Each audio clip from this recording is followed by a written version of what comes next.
ಕೇಂದ್ರ ಸರ್ಕಾರ ಮಧ್ಯ ಪ್ರವೇಶ ಮಾಡಿತ್ತು. ಇವತ್ತಿನ ಯಾವುದೋ ಒಂದು ಸಿಂಗ್ ಅಂತ ಇದ್ದಾರಲ್ಲ, ಅವ್ರೀಗ ಡಿಫೆನ್ಸ್ ಮಿನಿಸ್ಟರ್ ಆಗಿರೋ, ಅಗ್ರಿಕಲ್ಚರ್ ಮಿನಿಸ್ಟರ್ ಆಗಿದ್ರು. ರಾಜ್ಯ ಸರ್ಕಾರದ ಹೊಣೆ ಅಂದ್ರೆ ತನ್ನ ರಾಜ್ಯ ಸರ್ಕಾರ ತನ್ನ ರೈತರನ್ನ ಕಾಪಾಡ್ಕೊಳ್ಳೋದು ರಾಜ್ಯ ಸರ್ಕಾರ ಹೊಣೆ ಇದೆ. SAP ಮಾಡಬೇಕು. ಅಲ್ಲಿ FRP ಬೆಲೆಗಿಂತನೂ FRP ಬೆಲೆಗೆ ಒಂದು ಟನ್ಗೆ 200-300 ರೂಪಾಯಿನ ಸೇರಿಸಿ ಕೊಡುವಂಥ ವಾಡಿಕೆಯನ್ನು ರಾಜ್ಯ ಸರ್ಕಾರ ಮಾಡಬೇಕು. ಯಾಕೆ ಮಾಡಬೇಕು ಅಂದರೆ ಈ ರಾಜ್ಯ ನಮಗೆ ಎಕ್ಸೈಡ್ ಡ್ಯೂಟಿ ರಾಜ್ಯ ಸರ್ಕಾರಕ್ಕೂ ಬಂದಿರುತ್ತೆ, ಟ್ಯಾಕ್ಸು ಕೇಂದ್ರ ಸರ್ಕಾರಕ್ಕೂ ಬಂದಿರುತ್ತೆ. ಈ ಎರಡು ಸರ್ಕಾರಗಳು ಕಬ್ಬು ಬೆಳೆಗಾರರಿಗೆ ರಕ್ಷಣೆ ಮಾಡೋಕ್ಕೆ ಮಾಡಬೇಕು. ರಾಜ್ಯ ಸರ್ಕಾರ SAP ಮಾಡಬೇಕು, ಮತ್ತೆ ಕಬ್ಬಿನ ಫ್ಯಾಕ್ಟ್ರಿಯಿಂದ ಕೊಡಿಸ್ಬೇಕು. ಈಗ ರಂಗನಾಥನ್ ವರದಿ ಇದೆ, ಉಪ ಉತ್ಪನ್ನಗಳಲ್ಲಿ ಲಾಭದಲ್ಲಿ 70% ರೈತರು ಬರಬೇಕು, 30% ಬರಬೇಕು, ಅದು ಕೊಡ್ತಾ ಇಲ್ಲ ಇಲ್ಲಿ. ಆಮೇಲೆ ತೂಕದಲ್ಲಿ ಮೋಸ ಆಗುತ್ತೆ ಅನ್ನೋದು ಕಡಿಮೆ ಆಗ್ತಾ ಇದೆ, ಆದರೆ ಬಹಳ ವೆಚ್ಚ ಜಾಸ್ತಿ ಆಗ್ತದೆ. ವೆಚ್ಚ ತಗ್ಗಿಸಬೇಕು, ಸಹಾಯಕ್ಕೆ ರಾಜ್ಯ ಸರ್ಕಾರ ಬರಬೇಕು. ಇಲ್ಲಿ ಎರಡು ಸರ್ಕಾರದ ಪಾಲಿದೆ, ಅದರಲ್ಲಿ ಕೇಂದ್ರ ಸರ್ಕಾರ ನೀತಿಗಳು ಬದಲಾಗಬೇಕು, ರಾಜ್ಯ ಸರ್ಕಾರದ ಹೊಣೆಗಾರಿಕೆ ಜಾಸ್ತಿ. ಬಡಗಲ್ಪುರ ಸರ್, ಈಗ ನೋಡಿ ನೀವು ಹೇಳ್ತಾ ಇದ್ರಿ FRP ನಿಗದಿ ಮಾಡೋದು ಕೇಂದ್ರ ಸರ್ಕಾರದ ಜವಾಬ್ದಾರಿ ಅಂತ. ಆಯ್ತು, ಅದೇ ಲೆಕ್ಕದಲ್ಲೇ ತಗೊಳ್ಳೋಣ. ಈಗ ಸದ್ಯಕ್ಕಿರೋದು 10.25 ರಿಕವರಿ ಇದ್ದಾಗ 3550 ಕೊಡಬೇಕು ಅಂತ. ಆದ್ರೆ ನೋಡಿ, ಇಲ್ಲಿ ನಮ್ಮ ರೈತರು ಏನ್ ಹೇಳ್ತಿರೋದು, ಅದು ಕೂಡ ನಮಗ್ ಸಿಗ್ತಾ ಇಲ್ಲ. 2700 ಪ್ರಾರಂಭ ಮಾಡ್ತಿದ್ದಾರೆ, ಅದು ಕೂಡ ಟೈಮಿಂಗ್ ನಮ್ ಕೈಗೆ ಸಿಗ್ತಾ ಇಲ್ಲ ಅಂತ ಹೇಳಿ. ಆಯ್ತು, ಕೇಂದ್ರ ಸರ್ಕಾರದ ನಿಯಮದಲ್ಲಿ ಅವೈಜ್ಞಾನಿಕವಾದ ನಿಯಮಗಳನ್ನ ಜಾರಿಗೆ ತಂದಿದ್ದಾರೆ, ಸರಿ. ಅಟ್ಲೀಸ್ಟ್ ಅವೈಜ್ಞಾನಿಕವಾದ ನಿಯಮ ಕೂಡ ಜಾರಿ ಆಗ್ತಿಲ್ವಲ್ಲ ಇಲ್ಲಿ, ಇದನ್ನ ಯಾರನ್ನ ಪ್ರಶ್ನೆ ಮಾಡೋದು ಅಂತ.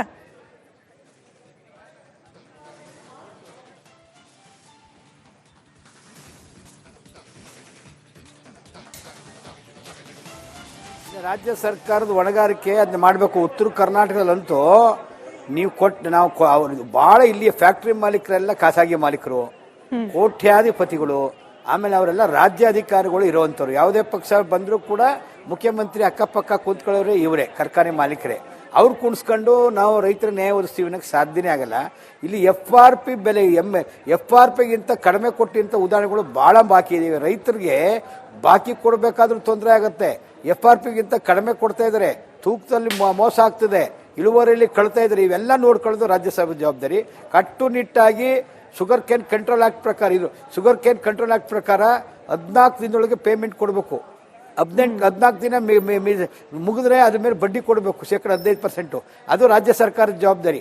ಮತ್ತೆ ಬಾಕಿ ಕೊಡದೇ ಇದ್ರೆ ಆ ಕಾರ್ಖಾನೆನ ಸಕ್ಕರೆನ ಮುಟ್ಕೋಲ್ ಹಾಕಬಹುದು, ಜಿಲ್ಲಾಧಿಕಾರಿಗಳು ಪವರ್ ಇದೆ, ಅದು ರಾಜ್ಯ ಸರ್ಕಾರದ ಜವಾಬ್ದಾರಿ.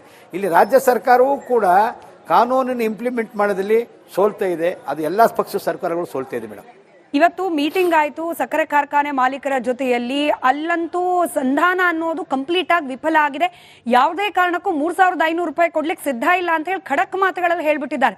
ದುರಂತ ನೋಡಿ, ಸರ್ಕಾರದ ಭಾಗವಾಗಿರುವ ಕೆಲ ಸಚಿವರು ಕೂಡ ಇದ್ದಾರೆ, ಸಕ್ಕರೆ ಕಾರ್ಖಾನೆ ಮಾಲೀಕರು, ವಿರೋಧ ಪಕ್ಷದ ನಾಯಕರು ಕೂಡ ಇದ್ದಾರೆ.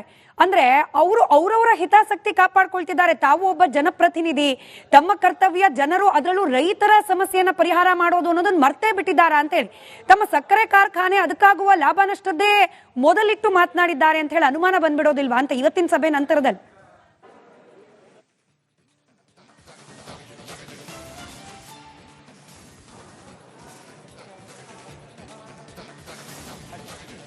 ಖಂಡಿತ ಬಂಡವಾಳಶಾಹಿಗಳು ರಾಜಕೀಯ ಅನ್ನೋದು ಒಂದು ಸೇವಾ ವಲಯ.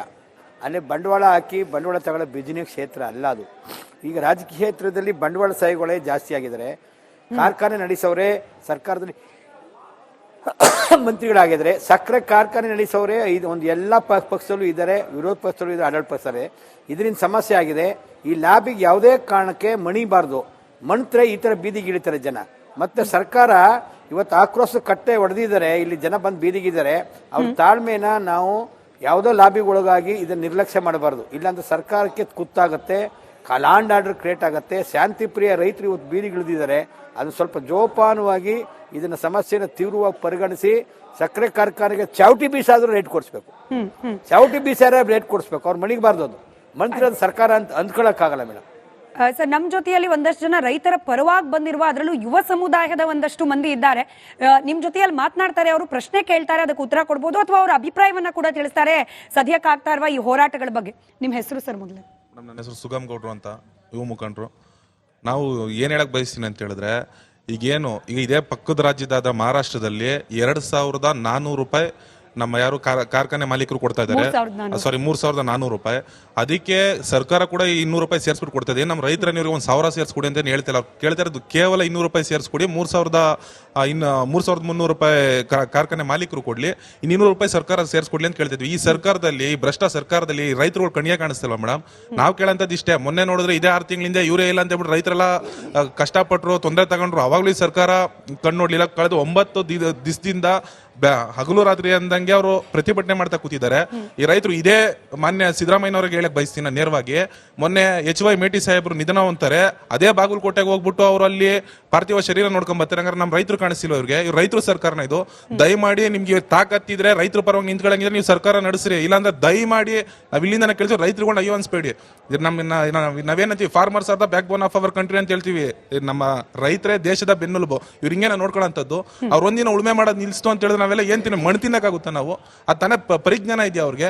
ಸರ್ಕಾರ ನಡೆಸ್ತಾ ಇದ್ರೆ ಏನ್ ನಡೆಸ್ತಾ ಇದ್ರೆ ಅಂತ ನಾನು ಕೇಳಲಿಕ್ಕೆ ಇಷ್ಟಪಡ್ತೀನಿ. ಸರಿ, ಈ ಮಹಾರಾಷ್ಟ್ರದ ಹೋಲಿಕೆ ಪದೇ ಪದೇ ಆಗ್ತಿದೆ ಬಡಗಲ್ಪುರ ಸರ್. ಹಾಗಾಗಿ ಅದನ್ನೇ ಕೇಳ್ತೀನಿ, ಈ ರಿಕವರಿ ವಿಚಾರದಲ್ಲಿ ಕೂಡ ಸಾಕಷ್ಟು ಗೋಲ್ಮಾಲ್ಗಳಾಗ್ತಾ ಇದೆ ಅಂತ. ಈಗ ನಾವು ಮಹಾರಾಷ್ಟ್ರದ ಬೆಲೆ ಹೇಳಿದ ತಕ್ಷಣ ಸಕ್ಕರೆ ಕಾರ್ಖಾನೆ ಮಾಲೀಕರನ್ನ ಹೇಳೋದು ಅಲ್ಲಿ ರಿಕವರಿ ಜಾಸ್ತಿ ಇದೆ, 13.5 ತನಕ ಇದೆ, ಹಂಗಾಗಲ್ಲಿ ಜಾಸ್ತಿ ಕೊಡ್ತಾರೆ ಅಂತ ಹೇಳಿ. ಆದ್ರೆ ಇಲ್ಲಿ ನೋಡಿ, ನಮ್ಮ ರಾಜ್ಯದಲ್ಲಿ ದುರಂತ, ಈ ರೈತರು ಬೆಳೆದ ಕಬ್ಬಿನ ಕ್ವಾಲಿಟಿಯನ್ನ ಅಸೆಸ್ ಮಾಡೋದು ಯಾರಪ್ಪ? ಮತ್ತದೇ ಸಕ್ಕರೆ ಕಾರ್ಖಾನೆಯ ಮಾಲೀಕರು. ಅವ್ರು ಹೇಳಿದ್ರೆ ರಿಕವರಿ ರೇಟ್ ಇಷ್ಟು ಅಂತ ಅದನ್ನ ಕಣ್ಮುಚ್ಕೊಂಡು ಅವ್ರು ಕೊಟ್ಟ ಬೆಲೆ ಇಸ್ಕೊಂಡ್ಬರ್ಬೇಕು. ರೈತರ ಪರಿಸ್ಥಿತಿ ಇದು ಅಂತ ಈ ಮಹಾರಾಷ್ಟ್ರ ಹೋಲಿಕೆ ಮಾಡ್ತಿದಾರಲ್ಲ, ಈ ಹೋಲಿಕೆನೇ ತಪ್ಪ ಅಂತ ಹೇಳಿ.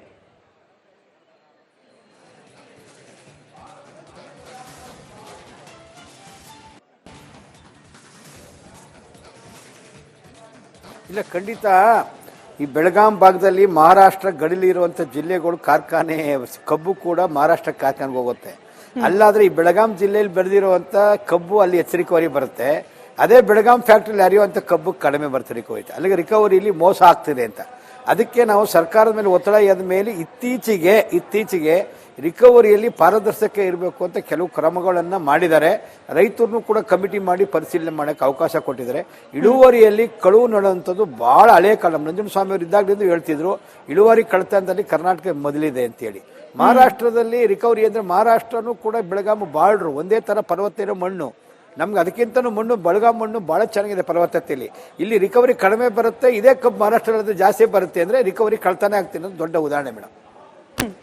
ಮಹಾರಾಷ್ಟ್ರದ ಸಕ್ಕರೆ ಕಾರ್ಖಾನೆಗಳು ನಮ್ಮಲ್ಲಿ ಬೆಳೆದ ಕಬ್ಬಿಗೆ 3,400 ರೂಪಾಯಿ ಕೊಟ್ಟು HNTಯನ್ನ ಕೂಡ ಅದ್ರ ಮೇಲೆ ಹಾಕೊಂಡು ತೆಗೆದುಕೊಳ್ಳಿಕ್ಕೆ ಸಿದ್ಧವಿರುವಾಗ, ಅದೇ ಕಬ್ಬನ್ನ ನಮ್ಮ ಭಾಗದ ಕಾರ್ಖಾನೆಗಳು ನಾವು ತಗೊಂಡ್ರೆ 2,700, 2,900, ಅದರಲ್ಲೂ ಹಾರ್ವೆಸ್ಟ್ ಟ್ರಾನ್ಸ್ಪೋರ್ಟು ನಮಗೆ ಸಂಬಂಧಪಟ್ಟಿದ್ದಲ್ಲ ಅಂತ ಹೇಳ್ತಿದ್ದಾರೆ. ಅಂದ್ರೆ ಇಲ್ಲಿ ಕ್ಲಿಯರ್ ಕಟ್ ಆಗಿ ಗೊತ್ತಾಗ್ತಾ ಇದೆ, ಇಲ್ಲೊಂದು ದೊಡ್ಡ ಲಾಬಿ ಇದೆ ಸಕ್ಕರೆ ಕಾರ್ಖಾನೆ, ಅದರಲ್ಲೂ ಖಾಸಗಿ ಸಕ್ಕರೆ ಕಾರ್ಖಾನೆ ಮಾಲೀಕರ ಒಂದು ಲಾಬಿ ನಡೀತಿದೆ ಅಂತ ಹೇಳಿ. ಇದು ಸರ್ಕಾರಕ್ಕೆ ಅಷ್ಟು ಗೊತ್ತಾಗಲ್ವಾ? ಅಥವಾ ಗೊತ್ತಾಗಿಯೂ ಕೂಡ ಈ ಪ್ರಭಾವಿಗಳ ಪ್ರಭಾವಕ್ಕೊಳಗಾಗಿ ಮೌನವಾಗಿದ್ದಾರಾ ಅಂತ ಹೇಳಿ?